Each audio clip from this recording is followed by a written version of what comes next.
Сегодня вечером из Шереметьево при ясной погоде, согласно метео, я вылетел рейсом по расписанию. Такое начало у этой саги. Я взял с собой только паспорт и плеер, чтобы маршрут мой прошел веселее. На мне только шорты, панама и кроксы, и майка, что ладно, сидит на торсе. Я лечу далеко и под видом туриста первым классом, и мне подают игристое. Меня встречают люди в Макао, меня с собой килограмм какао.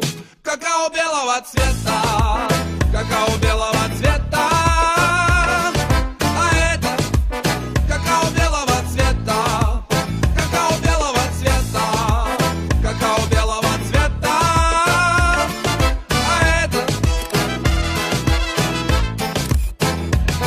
мне сказали, что это не детская миссия, и от этого мой светлый фьючер зависит. Так сказали мне люди, что меня послали с грузом какао в далекие дали. Мы летели над облаками, я и веренный мне килограмм какао. Я подумал, что если я возьму немного, в этом точно не будет ничего плохого. И я просто попробовал из пакета, где было какао белого цвета. И в иллюминатор стал смотреть с интересом и стал напевать эту самую песню. Какао белого цвета, какао белого цвета. А это какао белого цвета, какао белого цвета, какао белого цвета. А это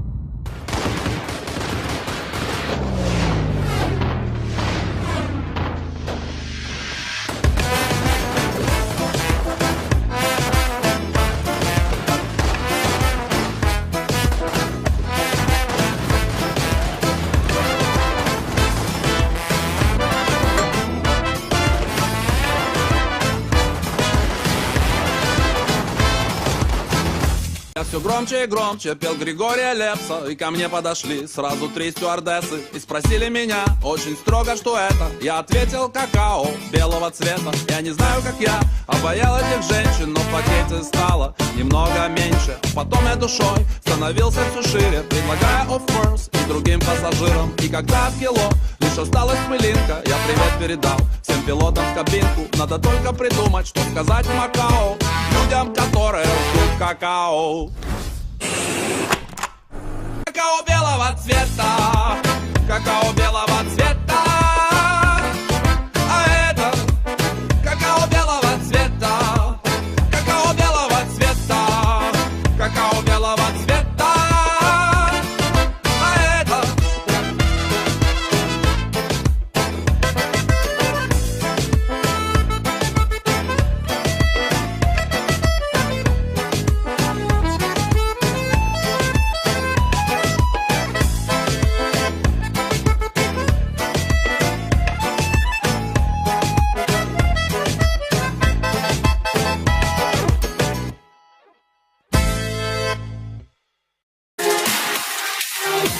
Love is